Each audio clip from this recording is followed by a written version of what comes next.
Nos últimos meses tem se popularizado no meio evangélico uma série de vídeos sobre uma teoria especulativa acerca do projeto de governança mundial profetizado pela Bíblia para o final dos tempos e que já estaria em andamento no mundo.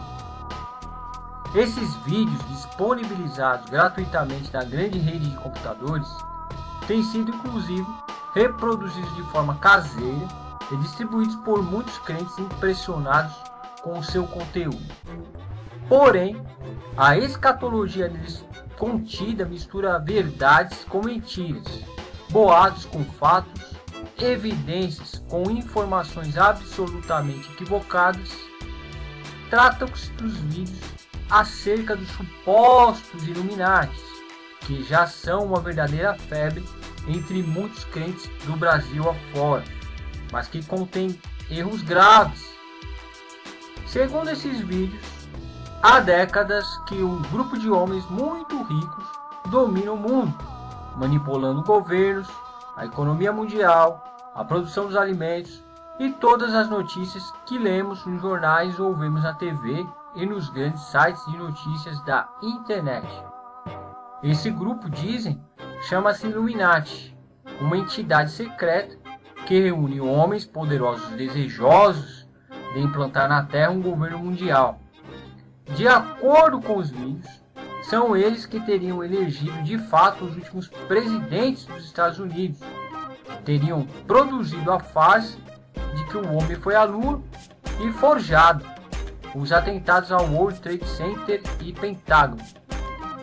E ainda, segundo eles, todas as igrejas evangélicas estariam praticamente envolvidas, consciente ou inconscientemente, pela nova ordem mundial, ou seja, o governo mundial. Como dá para perceber, são falácias, mas que acabam enganando muitos justamente porque essas mentiras são apresentadas nos vídeos ao lado de outros fatos, misturando verdade com ficção. Sobre os atentados de 11 de setembro de 2001, há uma teoria da conspiração que foi popularizada pelo livro L'Effroyable Imposture, de 2002, do jornalista e ativista político antissemita e de esquerda Thierry Meyssan. Com o lançamento do livro, a teoria de Meyssan se espalhou na internet, mas trata-se de uma tremenda fraude, cujos argumentos, muitos distorcidos, já em seu nascedor, já foram todos respondidos um a um pelo FBI e pelo Departamento de Estado norte-americano, em artigos tanto da imprensa dos Estados Unidos como da imprensa europeia, inclusive a francesa, mal o livro fora lançado. Livros chegaram rebatendo ponto a ponto sua teoria, repleta de informações equivocadas. Desacreditado, Meyssan saiu da Europa e passou a morar na Síria, de onde trabalha fazendo matérias para uma revista semanal russa, chamada Odinaco. Mas, afinal de contas, os Illuminati, eles existem? Para início de conversa, os Illuminati de fato sequer existem. Grupos como Illuminati, Golden Dawn, Aurora Dourada, Priorado de Sião e Templários já existiram, mas há muito tempo não existem mais. O Priorado de Sião, que se dizia uma sociedade secreta fundada no século XI, foi na verdade criado em 1956 e se dissolveu no mesmo ano. Os Templários, eles existiram de 1096 até 1312, quando o Papa Clemente V resolveu dissolver a ordem. A Sociedade Ocultista e Teosófica Aurora Dourada nasceu em 1880 e desfez-se em 1905. Atualmente, pequenos grupos nascidos recentemente alegam ser a continuação da ordem, mas nenhum tem realmente ligação direta com o original Aurora Dourada, nem conseguiu ter a pequena influência que esse grupo tinha no final do século XIX na Inglaterra. O Illuminati, por sua vez, foi uma sociedade secreta criada na Alemanha em 1776 e extinguida em 1788 e caracterizada por seguir um iluminismo radical. Todas as teorias que colocam os Illuminati como tendo início antes dessa época ou como existindo até hoje tratam-se de lendas. O nome Illuminati só sobrevive hoje em minúsculos grupos de aficionados pela história do Illuminati original. Há até um deles no Brasil. Eles se dizem herdeiros dos antigos Illuminati, mas não têm, obviamente, nenhuma ligação direta com o Illuminati original do século XVIII. E também, nenhum desses grupos tem ligação entre si, e muito menos exerce alguma influência significativa sobre a sociedade. Outro detalhe é que Illuminati, Golden Dawn e Priorado de Sião eram sociedades secretas antigas, que não chegaram nenhuma delas a ter o poder de influência que a maçonaria, por exemplo, tinha pelo menos até o início do século XX. Hoje o Illuminati, Golden Dawn, Priorado de Sião e Templários só existem mesmo em romances policiais mirabolantes que rendem lucrativos roteiros de filmes de ficção como Código da Vinci, baseado em obra ficcional homônima do falacioso Dan Brown. Sérgio Pereira Couto, ele que é jornalista, historiador e escritor, considerado o maior especialista em sociedades secretas no Brasil, ressalta sobre os Illuminati que páginas e mais páginas de internet apresentam os esquemas mais malucos e os atribui ao grupo, incluindo ramificações e controle total de outras ordens. E acrescenta que desde o século XVIII, muito se falou sobre essa ordem e pouco se provou. Agora, o que é verdade, e já foi alvo de matéria do jornal Mensageiro da Paz, é que existem grupos que reúnem realmente homens poderosos na política, na cultura e na economia mundial e que pregam uma nova ordem mundial, isto é, uma governança mundial, mas nada que seja do tipo sociedade secreta. São eles o Council on Foreign Relations, que é o CFR, a sua sigla em inglês, dos Estados Unidos, e o Clube Bilderberg, que reúne fraternalmente líderes internacionais nas áreas de política, economia e cultura. Ambos foram fundados no século XX. Destes, apenas o Clube Bilderberg é mais reservado. O CFR, ao contrário, realiza palestras, eventos e tem publicação oficial. Já o Clube Bilderberg é, no máximo, o que se pode chamar em nossos dias de sociedade discreta. Sociedade discreta. Aliás, é praticamente impossível imaginar em nossos dias uma sociedade absolutamente secreta, já que estamos em uma época em que a comunicação e o jornalismo investigativo são cada vez mais fortes. É fato que as reuniões do Clube Bilderberg não são abertas à imprensa ou ao grande público, mas seus membros são todos conhecidos e todos os anos sabe-se quando e onde serão realizadas as reuniões. Inclusive, a pauta desses encontros de vez em quando acaba vazando para a imprensa, sendo publicada em sites e até em jornais.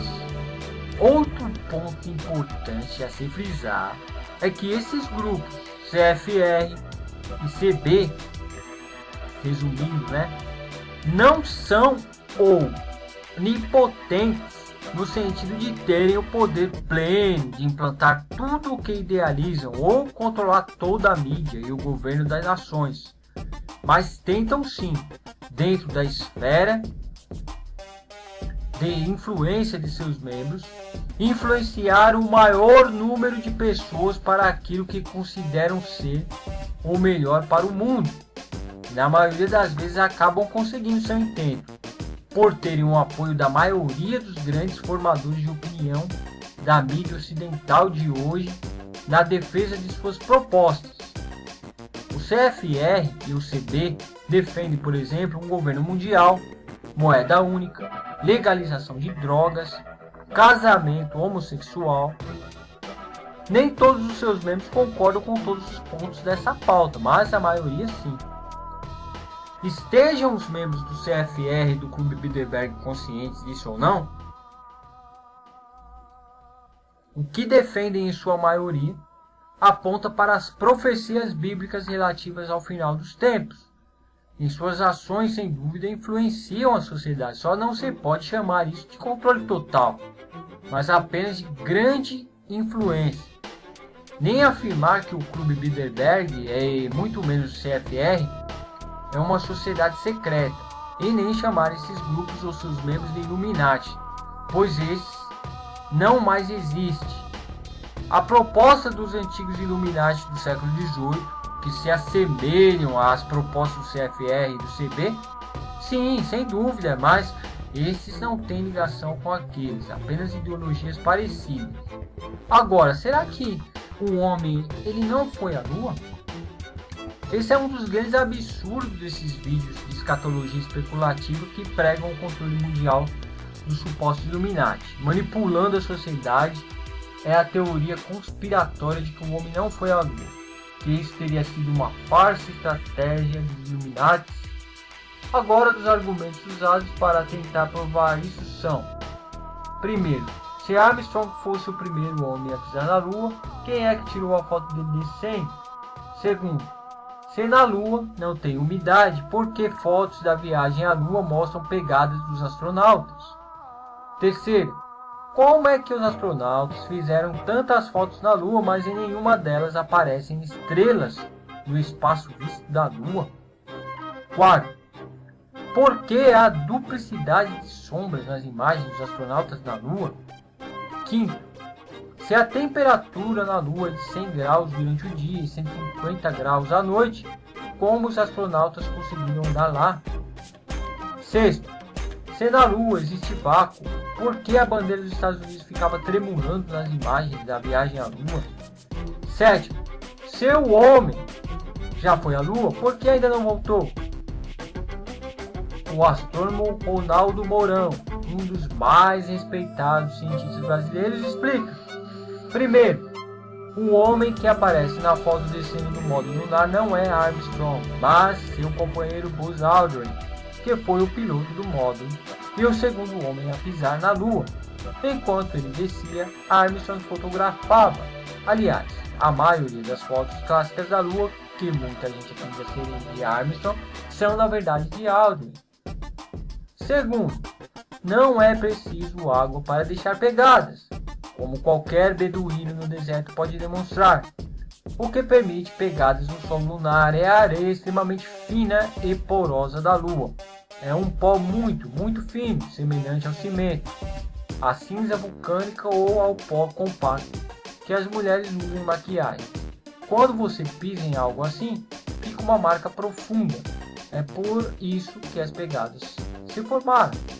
Terceiro, os astronautas com certeza viram muitas estrelas, mas não conseguiram fotografar nenhuma porque a fotografia tinha limites em 1969. Para conseguir captar as estrelas, os astronautas teriam que ter deixado uma exposição alta na câmera e com o brilho do Sol ali do lado. Se fizessem isso, não teriam conseguido registrar mais nada na superfície. Talvez com uma máquina moderna de hoje em dia eles conseguissem, mas era difícil e isso não era a prioridade naquele momento. Quarto, a fonte principal de luz na Lua é o Sol, assim como na Terra, mas o Sol não é a única fonte. Há também a Terra e a luz emitida pela própria câmera do astronauta na Lua. A Terra ilumina a área tanto quanto a Lua ilumina a Terra em uma noite de lua cheia. Quinto, o local escolhido para o pouso era exatamente no meio da penumbra, onde ainda não era nem dia e nem noite completamente para proteger os astronautas. A rotação da Lua dura cerca de 27 dias, tendo de sobra para Armstrong e Aldrin ficarem seguros por ali. Sexto, A bandeira possui uma haste vertical e uma horizontal, que mantém a bandeira aberta. E no momento em que o astronauta está fincando a bandeira no solo, ela realmente tremula, mas isso devido ao movimento que o astronauta faz na haste. Quando ele para de mexer na haste, a bandeira continua mexendo por um tempo.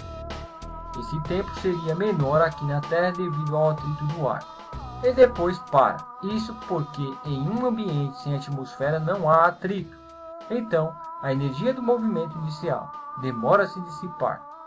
Quando a bandeira para de tremular, ela não se move novamente. Se houvesse vento, veríamos poeira e a bandeira tremulando sem o astronauta a ter movimentado. 7. O homem não voltou à Lua ainda por questões políticas. Depois que os Estados Unidos da América chegaram à Lua, os soviéticos resolveram brincar de eu nem queria mesmo e deram uma bela desacelerada em seu programa lunar, mantendo apenas as sondas Luna. A URSS preferiu gastar seu tempo e dinheiro com a Estação Espacial Mir, e nessa eles derrotaram os americanos, que jamais conseguiram colocar a sua Freedom em órbita e acabar adaptando o projeto para virar a Estação Espacial Internacional.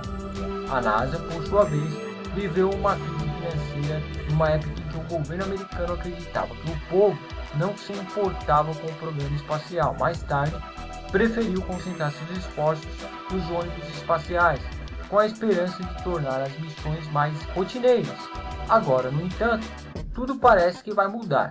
Com a aposentadoria dos ônibus espaciais no fim de 2010, os americanos estão investindo em novas naves. As Orion, que parecem muito mais com as Apollo do que com as gigantescos ônibus, a principal missão da nova nave é levar o homem de volta à Lua. Os vídeos especulativos pregam ainda uma absurda conspiração judaica, o que dá aos vídeos um tom antissemita, e falam ainda do perigo das vacinações, exagerando muito em algumas notícias sobre a vacina contra o vírus influenza H1N1 e distorcendo um pouco outras relacionadas ao assunto. Outros assuntos abordados é o cada vez mais popular microchip implantado em mãos, trazendo informações da pessoa e sinal de sua localização. Quanto ao microchip, é possível que ele seja usado no governo mundial? Sim, é possível. O próprio Mensageiro da Paz ele já publicou nos últimos anos 2 matérias sobre essa possibilidade. Não podemos afirmar com certeza, mas no máximo cogitar, com base em Apocalipse capítulo 3, versículos 16 e 17, que fala do sinal da besta, sem o qual ninguém poderá circular, comprar ou vender. Lembremos, porém, que nos anos 80 pensava-se que o sinal da besta seria o código de barras, agora fala-se em microchip. Não sabemos se até lá será isso mesmo ou outra tecnologia ainda mais avançada. O que sabemos é que tal sinal haverá, porque é a Bíblia que indica.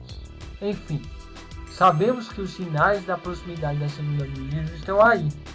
Sabemos também, pela palavra de Deus, que haverá um governo mundial. Inclusive, vemos cada vez mais o aumento do poder dos organismos internacionais.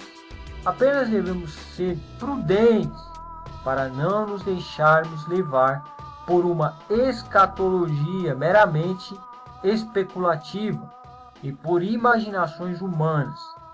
Para isso, em primeiro lugar, devemos checar e analisar as informações antes de aceitá-las. Em segundo lugar, mas não menos importante, sempre ter o cuidado para não irmos além do que a Bíblia nos diz. Assim, evitaremos tanto sermos enganados quanto sermos precipitados em nossas afirmações. Foi extraído do Mensageiro da Paz de agosto de 2010. Vou deixar na descrição do vídeo o link com este artigo completo para que vocês possam reler na íntegra, se assim desejarem. Até mais.